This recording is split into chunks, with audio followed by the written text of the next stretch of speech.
বাংলাদেশের কোন হাজি লাগেজে তামাক পাতা, জর্দা কিংবা গোল নিয়ে যান।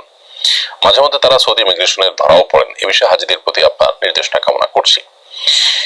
খুবই গুরুত্বপূর্ণ একটি প্রশ্ন এবং আমাদের হজযাত্রীদের সতর্ক থাকা বিশেষ করে এক্ষেত্রে খুবই বাঞ্ছনীয়। সাদা পাতা, তামাক জাতীয় যে সমস্ত জিনিস আছে এগুলো হজ যাত্রীরা সাথে নিয়ে যাওয়াটা শরীর দৃষ্টিকোণ থেকেই তো গর্হিত কথা, অনুচিত কাজ।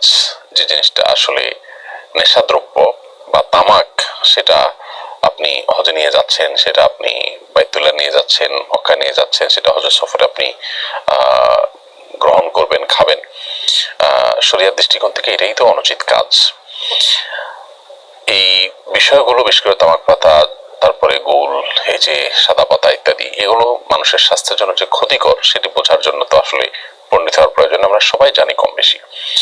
তো আল্লাহ সুবহানাহু ওয়া তাআলা বলেছেন ওয়ালা তুলকু বিআইদিকুম ইলা তাহলুকা, তোমরা নিজেদেরকে ধ্বংসের দিকে ঠেলে দিও না। এটি তো একটা বিষয় আছেই, সব রকমের জর্দার মধ্যেই সে জিনিসটা আছে খুব প্রকট ভাবে।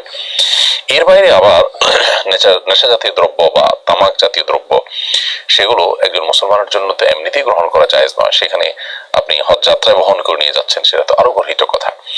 এবার আসা যাক সৌদি ইমিগ্রেশনের বিষয়ে। সৌদি ইমিগ্রেশন এই জাতীয় বস্তু কারোর সাথে পেলে তাকে পাকড়াও করে, আটক করে। অনেক সময় দেখা যায় যে হজ বা উমরার যাত্রী সাথে সাদা পাতা, তামাক পাতা, জর্দা, এই সমস্ত গোল ইত্যাদি নিয়ে অনেকগুলো নিয়ে গেছেন এবং সেগুলো ধরা পড়েছে স্ক্যানার মেশিনে।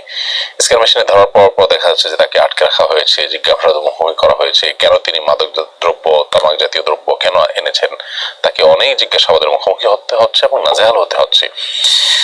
যেহেতু সৌদি আরবে এই জাতীয় জিনিসগুলো নিষিদ্ধ এবং এগুলো মাদক জাতীয় দ্রব্যের অন্তর্ভুক্ত হিসেবে তারা গণ্য করে এবং তার জন্য যথাযথ আইনি পদক্ষেপ গ্রহণ করে। অতএব হজ যাত্রীগণ হজের যাত্রায় এই জাতীয় জিনিসপত্র যেন সাথে নিয়ে না যান, সে বিষয়ে তাদের সতর্কতা একান্তভাবে আমরা কামনা করছি।